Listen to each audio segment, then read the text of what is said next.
Welcome to The Secrets of Success. By following the proven techniques of the guests who appear on this series, you'll learn that even successful people run into detours and failures, and how you can apply their success techniques to change your life. You're now listening to the most unique show on radio, the show dedicated to making you a success. Want to get your book published? Follow the advice of our guest, Christopher Rosow. Christopher, welcome to the show. Thanks, Bill. It's great to be here. Christopher, you have published several books now, and most recently, Subversive Addiction, correct? Correct. Now, let me know, how did you get into, because I know you have a day job and you do something else. So how did you get to be a writer and 3 books? Were you always into writing? Were you that kid in school who did poetry and had the separate journals, et cetera, et cetera? I was anything but that, Bill. You know, it's sort of the story of the accidental author. In 2018, actually 2017, I was, and many years prior too, I was a design build construction guy. I ran my own company. As design build, I would draw pictures, architectural drawings, and then I had a team that worked for me of construction experts, carpenters and cabinet makers, and then subcontracted tradespeople. And I built a construction company and did all the creative work behind it, which is what design build is. And I had a very successful self-built career doing that for over a decade, and came from a real estate background with a prior job. So, none of this writing thing ever really should have happened, except for the fact that I'm a sailor. So I like to sail offshore distance racing. And in one event in 2017, I was sailing something called the Marblehead to Halifax Ocean Race, sailing to Canada. And it was a sort of a milk run. It was a really easy race. And I was, dreaming about something else because there wasn't much to do, sailing straight to Canada. And I came up with this idea of a story. And I've always been a really avid reader, but never a writer, unless it was for a contract or a proposal or that sort of thing. So in the fall of 2017, I was in my construction office and I needed a break, a diversion from the day-to-day minutia of running a business, being self-employed. I was, buried with paper and projects and stresses of time and schedules and deadlines and so forth. And so I shoved it all aside one night and started writing down my thoughts that I had on this ocean race, which became the beginnings of what was my first book, False Assurances. So, as the accidental writer, I write about, 3 pages on my Word document and immediately get distracted and go to Google and Google, how long is the average novel? Which is 80 to 100,000 words, according to Google. And now I know according to the industry. And I've written, maybe 650. And I'm thinking, wow, that is a lot of words to write.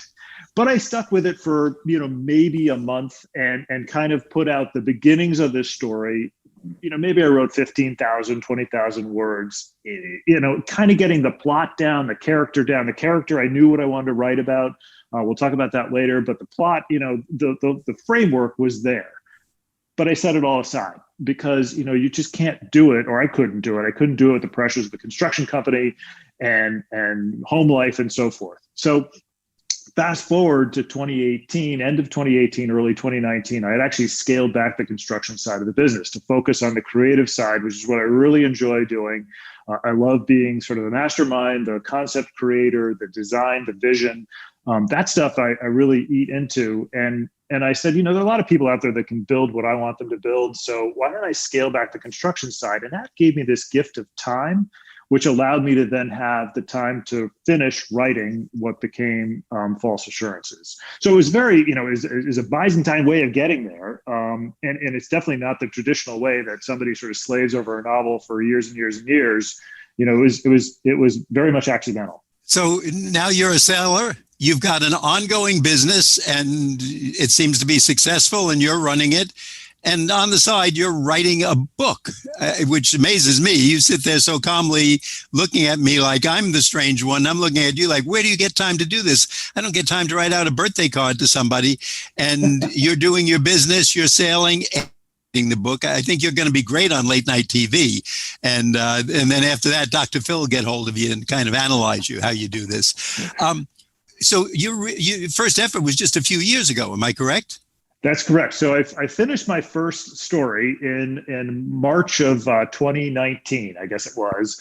And and again, this was never meant for commercial distribution. This was a side project to write a story down and to see what it was like to write, this thing. And I sent it via email to my father, who lives in Florida, and he and I share a great love of reading, love the same types of books, the thriller genre, the spy novel, that sort of thing. We cut our teeth on Tom Clancy and The Hunt for Red October together. So, we had that same passion of the story. So I sent him the manuscript, and he read it, and he gets back to me after a week or so, and he says, this is really good. I said, Dad, of course you're going to say that. You're not going to say to your son, this is terrible. What were you thinking? You might sort of tone it down a little bit. But he was really sincere. So he said, and this is sort of the transcendental moment that made it all happen. He said, listen, can I share it with a couple of my friends? And I assumed, maybe a golf buddy, maybe the neighbor, whatever. I didn't know what he meant. So I said, sure. So a few weeks later, he calls me. He says, I shared the book with one of my friends. Jim Patterson really wants to talk to you. And I said, who's Jim Patterson? And there's this long sort of pregnant pause on the phone. And the voice that comes back is a little bit scornful, like, you don't know who James Patterson is? And I said, oh, I didn't know we called him Jim. So after that inauspicious start, I spoke with James Patterson, who, as you know, is a global best-selling author, like literally at the top of the game. And I spoke with Patterson, and he became sort of my mentor in this process. And he was very enthusiastic about the storyline, the character. He said, you've got the gift, if you will. So we talked about it. He said, listen, if part of it's goofy, part of it's, needs work, this is what you should do, but revise it. And if it works out, I'll introduce you to my representative and you should get this published. I'm thinking, wow, this is incredible.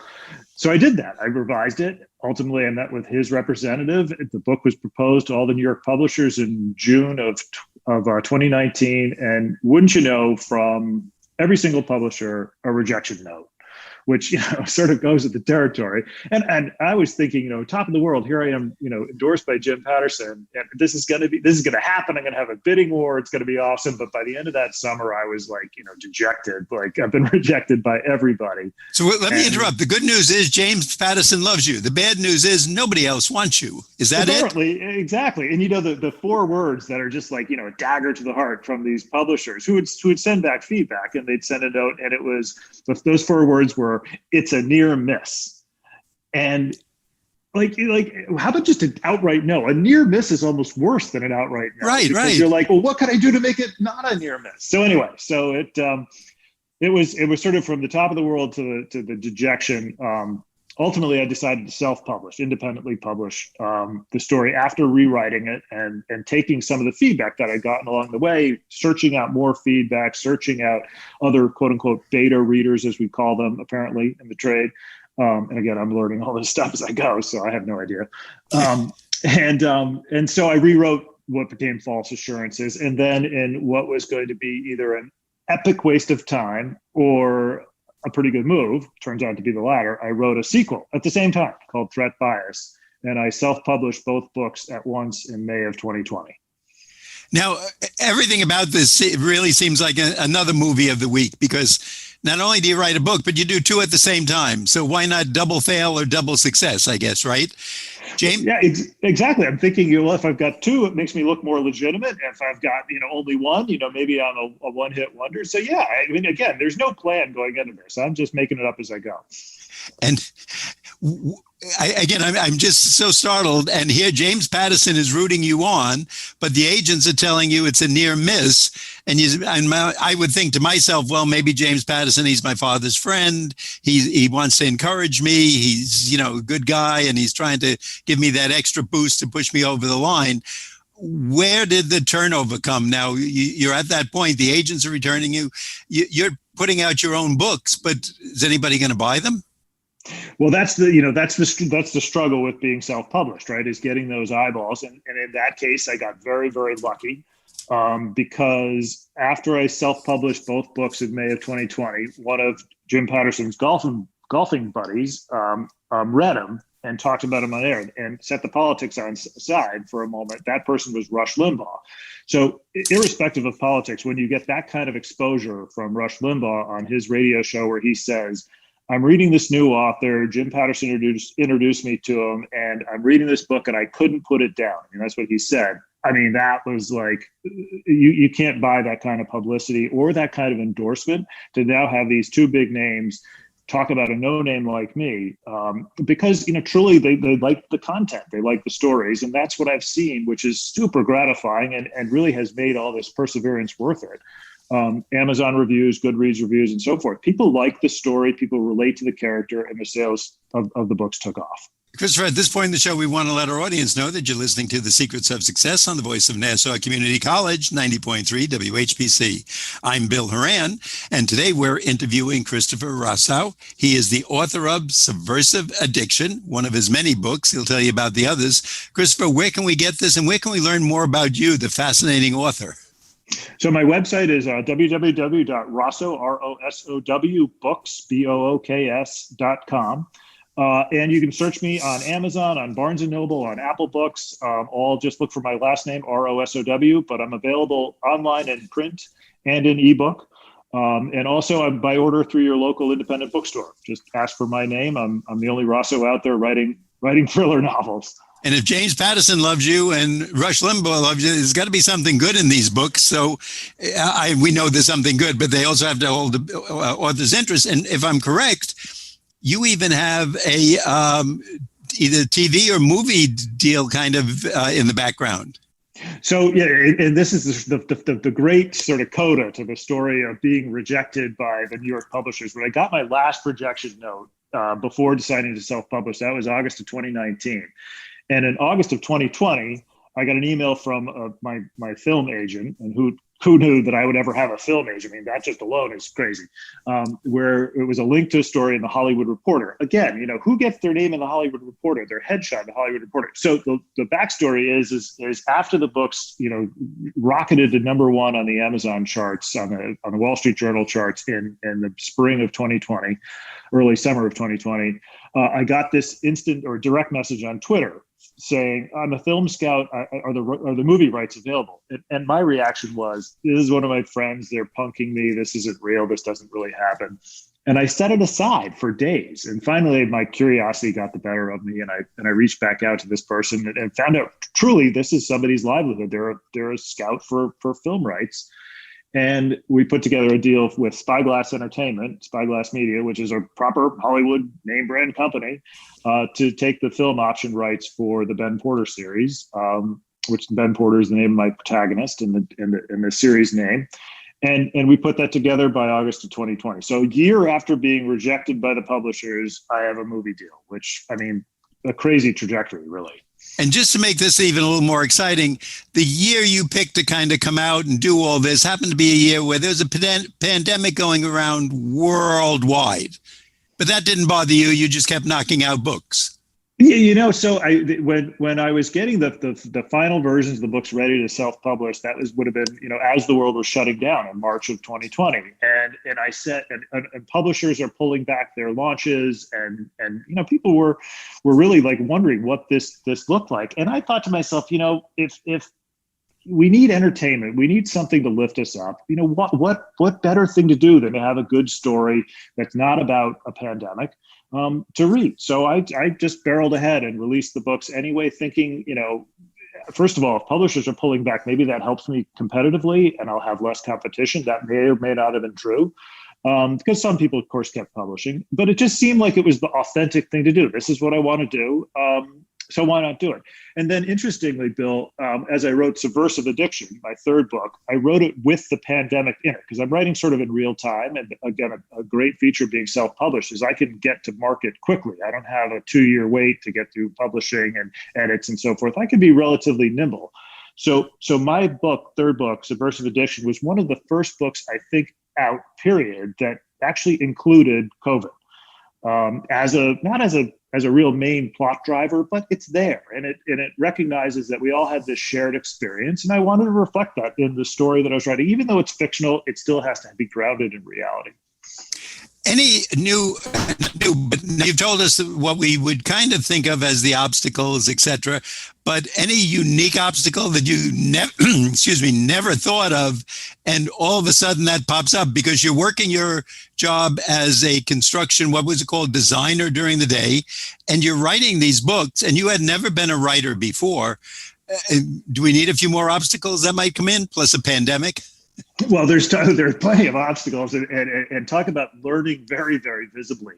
So of the many, many lessons that I've learned, and I try to look at, I'm a very optimistic person, so I try to look at things and try to find what I can learn from it, even if it's a setback. So I had been warned after just before I published the books that, you're going to get reviews, and most of them are going to be good, but you're going to get some outliers. You're going to get some 1-star reviews. And, I'm thinking, I got a thick skin. I can take the criticism. And, meanwhile, I'm very, very sensitive. So I was like sort of trepidatiously waiting for that first 1-star review. And then I was like, I kind of want to get it over with. So my first 1-star review was from somebody who was named Betty, and Betty objected to the profanity in the first book. And I'm thinking, wow, I didn't really think there was that much profanity. So I did a word search, and to my surprise, actually, I was like, wow, I do speak like a sailor, or so be it. But Betty was right. There was some of the profanity wasn't necessary. So that made me really rethink word choice. So as I wrote the third book, with the benefit of now this feedback from readers, I realized I have to be really careful about every word, everything that I say, does get scrutinized. You can't be cavalier about it.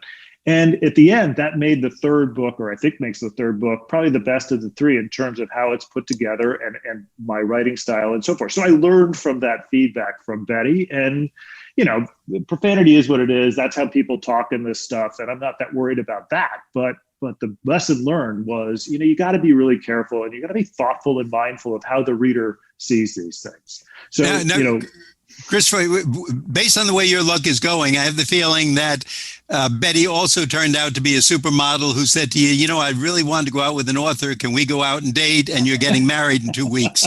Is that going to be the end of that story? Is that you're going to tell me that next? No, not in this place. I've been happily married for 21 years. So no, I'm good there. Betty, I've never heard back from Betty, and nor will I. But it's nice that you give that much credibility to someone and to your audience.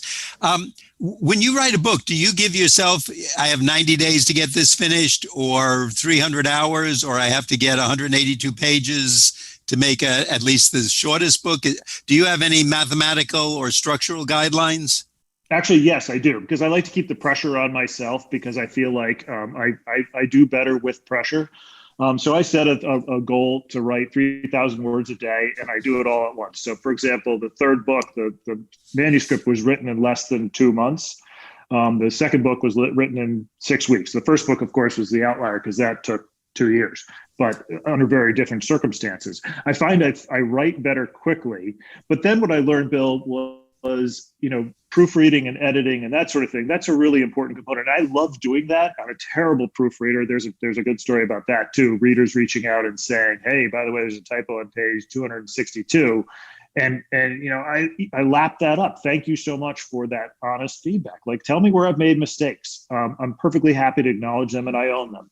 But editing, for example, is, I write it, I step away from it for a month, maybe even longer, just because you got to come back at it with a fresh eye. No different than any other sort of creative process, I think. You've got to be able to step away from it and then look at your own work critically and try to find your blind spots. This is getting more and more amazing as I talk to you about this, just how you knock these out.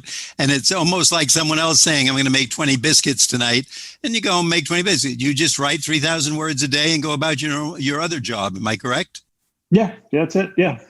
Now, where do you get your characters? Like, if you go down the street and you have a very tall doctor, do you add him or her into I don't mean everybody, but do you find somebody and say, gee, let me stick those in? And by the way, if you need a rather old, balding radio personality, I would certainly volunteer for one of your books. But no, where do you get these people from? Or do you just make them up? I make them up, but they are based on, interactions that I've had with people. I find little bits and pieces. I don't want to sort of take somebody's character and put it on the page. I think that's insulting to them because, at the end of the day, who knows whether that's going to be a villain or a good guy, whether they're going to end, badly or well, or what they contribute to the story. So it's definitely independent of that. But I will say, my main character, my protagonist named Ben Porter, he's my hero, and I think he's what really makes these books relatable and successful, and why they're so appealing to such a wide audience, because Ben Porter is anything but, Jason Bourne or James Bond or the typical spy hero, the protagonist. He's an everyman. He's a little bit overweight. He's a little bit anxious. He has a pretty good sense of humor. He's not the marksman. He's not the ripped six-pack abs, good with the ladies kind of guy. These are stereotypes that just don't exist. So when I started writing, one of the key things was this character, Ben Porter, to make him relatable, to make him somebody that I could sit down and have a coffee with, or better yet, have a beer with, or two or three, and have a good time to talk about stories, and to be, to find that everyman quality that you just don't get in some of these stories. And I think that's what makes the series so successful, is that Ben is like us, if you will. Christopher, I want you to know, when I first got this information from your agent, I looked at it, and that's what attracted me, honestly. This is not George Clooney. This is kind of a schlump like me. And by the way, I don't mind being called a schlump, and I think I would fit in excellently with Ben Porter. So if you do need that rate, no, I'm kidding, of course. And I don't even have the one pack. I think I have a third of one pack. So I may be the star of the show. Before we go further, I want our audience to know that if you're just tuning in, you're listening to The Secrets of Success on the voice of Nassau Community College, 90.3 WHPC. I'm Bill Horan. I'm here today with Christopher Rosow. He is the author of Subversive Addiction, a very popular book. It's going to be on TV or a movie soon, and Christopher's going to tell us more where we can get it and the website. So I'm www.rosowbooks.com, and available on Amazon, Apple Books, Barnes & Noble, Kobo, and at your local independent bookstore by order, because I'm not stocked, because I am a self-published independent author.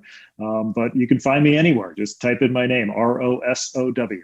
By the way, being an independent author, is that a tremendous financial burden for someone who might be out there thinking of doing it? We're not asking for exact numbers, and obviously you're very successful, so it might skew it too positively. But is that something that you would advise an author to look at or consider to kind of get into the market? Absolutely. And I think the publishing landscape is really changing, which is why I'd like to stay probably independent, because mainstream publishing has been around for a really long time, but Amazon, of course, has changed it. The ebook has changed it. And what Amazon has built with its Kindle Direct Publishing service, which I'm a part of, has eliminated those barriers to entry. So you can become an author. If you've got a story to tell your story, get it out there. Don't be hindered by rejection and by agents who say no, you're not good enough, because I think ultimately we all have a story to tell. I wish we do more listening to each other, and if we share those stories, the world is a better place. I know that's sort of beyond scope here, but it may be aspirational, but I think that's okay. So no, it's the barriers to entry to get something self-published. It's especially as an ebook, there are very little. You can do it for a very small investment. When you write a book, do you have to go back and think, now, you're taking Ben Porter, your main character, so do you have to say to yourself, it's not what you, Christopher, would do, it's what Ben would do, or Shirley, or Jack, or Ed the policeman, or whoever is in it? Do you have to kind of put yourself into that character? Oh, absolutely. And I not only do I want to be in character, I want to be authentic, and I want to be accurate. So each one of my books is pretty well researched. They take place in the real world. There's real technology in them. There are real situations in them. They do feel like, or I'd like them to feel like, and I think that's what the reviews say, that they're stories that could have happened, but we just don't know about them, covered up by whoever. So that authenticity is really important to me, and to sort of get into character is also important to me. And obviously, Bill, the best part of this is I can do better. I mean, we can always improve on our craft, especially creatively. So, I'm working on getting books 4 and 5 started. I know what I want to write about. I haven't actually started writing it, but I'm doing the research. And I can see myself growing as a writer and getting better at this craft, which is super exciting. I mean, it means that the sky is really the limit. Christopher, and one thing I want our audience to know, if they just didn't catch the first part of the show, our guest is Christopher Rosow. He is the author of Subversive Addiction. And This is someone who was not the writer in high school or college even. He decided a few years ago, I'm going to write a book, and all of a sudden, important people liked it. They mentioned it on their show. James Patterson mentioned it to his father, and he's a successful author, and people are appreciating what he does. When you go out there, do you, in your mind, have the whole book planned out, or along the way, do you say, maybe I'll change it. I'll have Joe instead of Mo be the murderer, or I'll throw a bomb in the middle of it or something? Oh, definitely. I definitely changed it. The first draft looks nothing like the final draft, because once you see how the story evolves, you can always make it better. You can put more hooks in. You say, hey, wait, I could do this. So no, it's a very fluid process. I don't write with, I start with a synopsis, and I kind of know where I'm going to go with it, but a lot of times I don't know where it's going to end. And even when I get to the ending, I go back and I change the ending and edit and make it better and make it more compelling, because that's the beauty of this stuff, is I'm making it up as I go. So why not try to make it as fun as possible? And my stuff, Bill, is supposed to be fun. I'm not trying to write, literature that's going to be studied in college or at high school levels. I'm trying to write something that's entertaining, that's easy to read. I've been complimented on my pacing and also on my short chapter length. So you could read a few chapters a night, put the book aside, and pick it up the next morning. The best compliment I get is when somebody says, I wanted to read 3 chapters and I ended up reading 30 because I couldn't put it down. And that happens a lot. So it's fun to go back and make that work, structurally in the book. And that's all about editing. And you mentioned about doing your own research. Now, when you deal with characters, you have to know the way a lawyer thinks, a doctor, I guess a prostitute, a policeman, a detective. Do you do all this? Do you have a student or an intern or somebody who does it for you? Or do you call up a policeman and say, how would you handle this matter? It's a one-man show. I do all the research. I do have a great, because of my career, I've met a lot of really interesting people. And so, for example, in researching the first book, in the first book, my protagonist, Ben Porter, works for the FBI as an information management specialist. And I was able to, I knew an FBI agent who had since retired, and I was able to go to him and get a lot of inside detail on how the organization works, how the lingo is, the jargon, that sort of thing. So getting that kind of research done is what I'm, like, for example, doing now for book 4. It takes a while to pull all the pieces together, and then a lot of it's done on the fly, but it's all me. It's a one-man show, one-man army.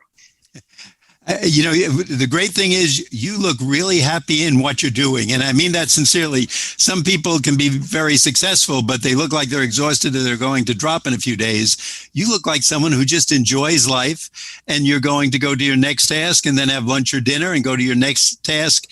And you've given all of us a lot of hope to know that even if we didn't write that great story in high school or college, there's still room to be successful in this world. Christopher, again, let our audience know, give us the website where we can find out more about Subversive Addiction. It's www.rossowbooks, ROSOWBOOKS, rossowbooks.com, or on Amazon, Apple Books, Barnes & Noble, Kobo for ebooks and print books, and or through your local independent bookstore. Just ask to order one of my books.